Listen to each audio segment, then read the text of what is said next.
What's happening, everybody? Happy Friday to you. Well, it's Friday night now, but hopefully you all had a great Friday. I hope you're getting ready to enjoy Mother's Day weekend.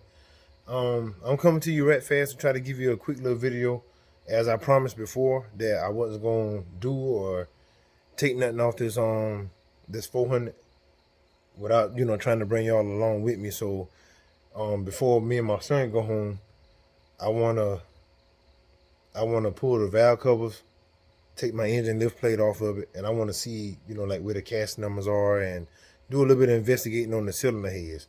I can't do too much right now because I got to go through my gaskets and see what I have to be able to put it back together, because once I do tear it down, I want to clean everything up and put it right back together. I don't want to just have parts laying all over the place like I said before in the other video.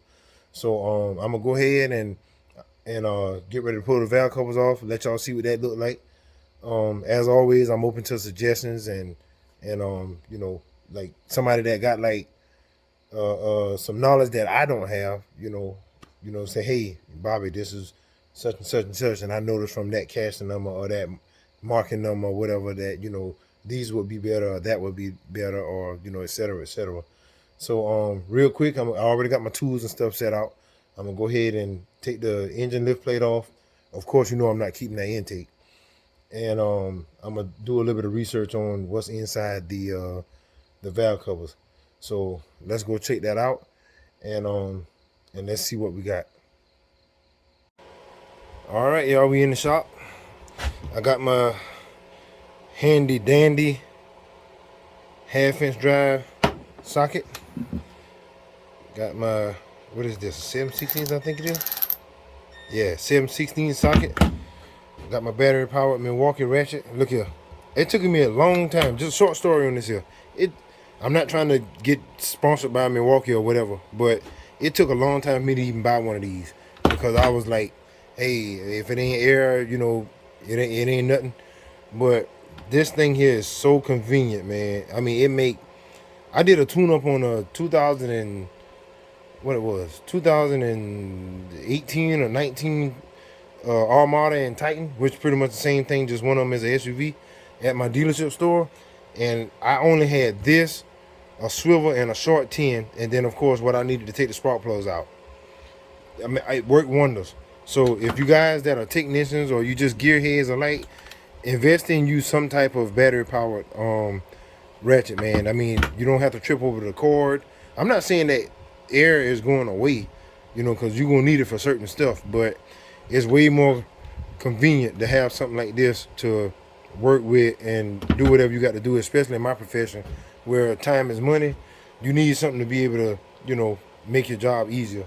But anyway, let's get back to what y'all really clicked on the video for. This is what y'all clicked on the video for, so I'm gonna be trying to work and record at the same time, so y'all just bear with me, okay? So what I'm gonna do is I'm gonna go ahead, and I need to get a light over here so y'all can see good too. I'm gonna go ahead and take the valve cover bolts off, take off my lift plate, and then I'm gonna cut y'all back on, that way y'all can see, okay? So just bear with me, and I'll turn y'all back on once I get all that off. All right, y'all, we back. I got all the bolts off, just like I said I would. And you might not be able to see on the other side like that, and that's only because the engine is sitting up on the shelf, and I don't feel like moving all that just to get it out in the open. So I put my light up here, my under the hood light, so you can at least see a little better. I got my magnet sitting over the intake where the carburetor is supposed to go, just to keep the bolts from falling line in or whatever. This is what it looked like in there. Looked like it probably ain't never been off. A lot of carbon buildup and whatnot. I mean, I ain't gonna use this anyway, but sometimes you can look at stuff like this and you can tell how well it was taken care of or whatever. But like I said, I ain't gonna use that intake anyway. I'm gonna just use that stage 3 Summit intake that I got up under the table whenever I take this off. So let's take off the side that's easy to see first. Alright. Oh, the gasket stuck. Alright, that's what's up under here. Don't look like they changed the oil like they probably should have. But the guy that I bought it from, he put some fresh oil in and he had it running just to see if it'll run. So what I'm looking for now is casting numbers. I'm not very good, I'll be honest with you. I'm not very good at locating or identifying this sort of stuff with inside the valve cover. So I honestly don't know what I'm looking at, and then it's gunked up in here. I'm gonna set this down and get the wire brush. Y'all, hold on 1 minute. All right, I'm back, y'all. I got my wire brush. I'm gonna try to see if I can clean up right here. See if I can maybe read whatever that is. Oh, can't even doggone spray it off. Let me get some brake clean.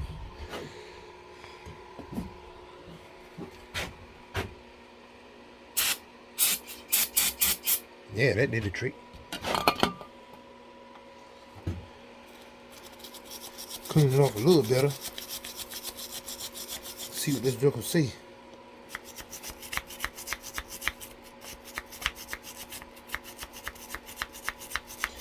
I know it might be a little boring watching me use a wire brush with one hand and work camera with the other, but it's probably somebody out there that don't. Hey, there we go. It's probably somebody out there that may not know how to do this, so that's what I'm doing. I'm trying to help the ones that don't know, and I'm learning at the same time. 333882, and I'm guessing the other thing is a date code, but I don't really care about that. So we know that this particular head is a 882 head. I had some 882 heads on a 355 I built. Well, not I built, but I had built for me. And it originally came with 350 heads. And I got the 882 heads, saved 3 cc's, and I got a 3-angle valve job done to them. And they actually did pretty good on that 355 that I had in that other Impala I had. You can tell that I did that a long time ago when I said 3-angle valve job. Now they do 5, 6, well, multi-angle, so I guess it helps with flow or whatever. Now on this side, I can't really see all that well. I may have to move this motor out, so let me put y'all down again so I can try to see if I can get that joke out that corner. All right, y'all. Now y'all got to be pretty important to me, as all my faithful viewers, for me to slide this big heavy joke out from in that corner like that just to look at casting numbers. But like I said, I always be trying to help, so it ain't no big deal.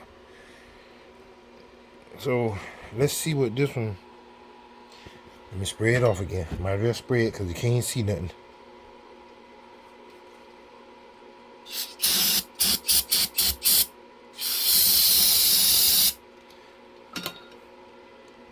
And of course, I'm not going to try to like spin it over with all the brake clean and all that draining out.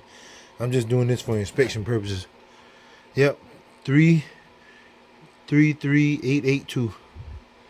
And I'm guessing the other thing is a date code. It looked like it says. See if y'all can read that out. I know it says look like D, maybe 2, and look like 74. So I'm guessing these castings were from 1974. So okay, well, hey, it is what it is.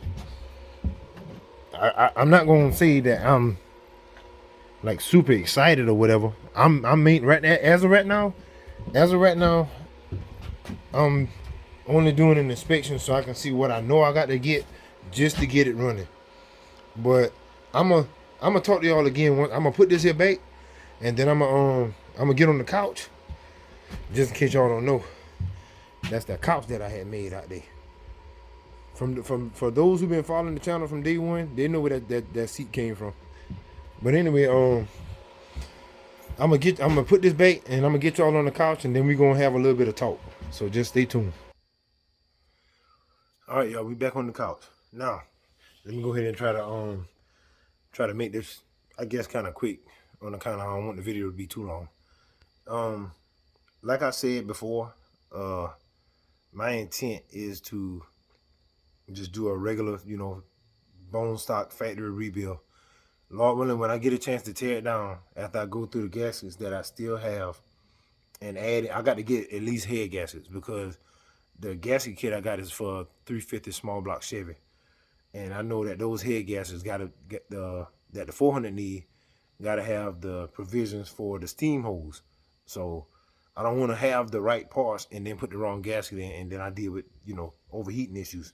So as of right now, what the plan is to stay budget themed.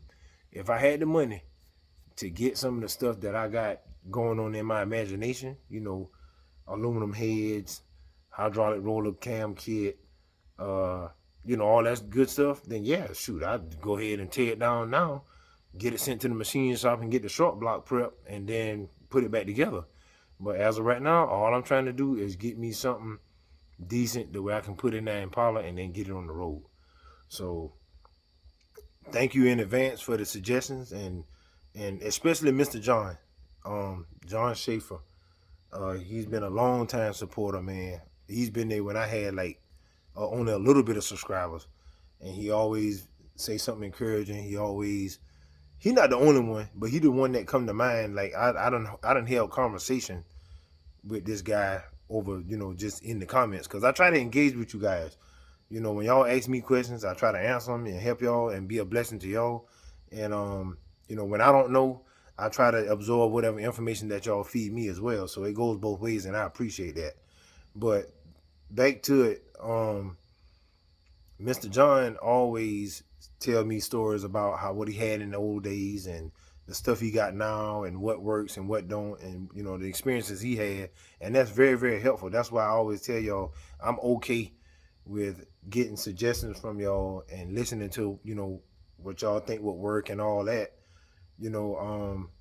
because maybe something that I don't, and I appreciate that y'all engaged enough in the video to see that, hey, this guy, he doing this thing or whatever on his time and as he can, and I can respect that. And that's the whole purpose of me making the videos that I make.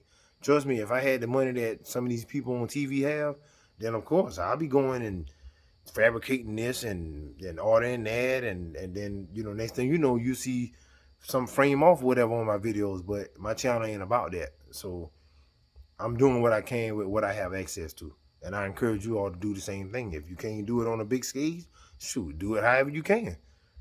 God will bless the little just as well as he will the big. So what the plan is for right now is to do a basic, rebuild. I'm gonna tear it down. I'm gonna get a micrometer. I'm gonna measure the journals. I'm gonna check the bearings. If they look good, I may put them back. If not, I might just go ahead and replace them just because I'm in there. I don't know what the cam is in there. I see a new timing cover on there that didn't come with the engine. So what I'm doing is it depending on what the cam is, depending on what that is, I may have to do something there. Not for sound, but if it's got something too radical to work with a stock torque converter, then of course I can't put that in the Impala, because I don't need to be putting nothing in there that's chopping with no regular exhaust and stock torque converter, and then it's got drivability issues. So I'm gonna bring y'all along as I do that as well. So not to get long-winded, I wanted to give y'all something before me and my son go home. I got something else coming tomorrow with Bell, and I'll tell y'all about that in that video. So stay tuned for tomorrow. Hopefully tomorrow night, if I can get done down here with the work I got to do, I might try to post that tomorrow night. So stay tuned for that when my package come in tomorrow. So as always, y'all stay blessed, be encouraged, and please keep wrenching. Don't give up. Keep wrenching. See y'all on the next video.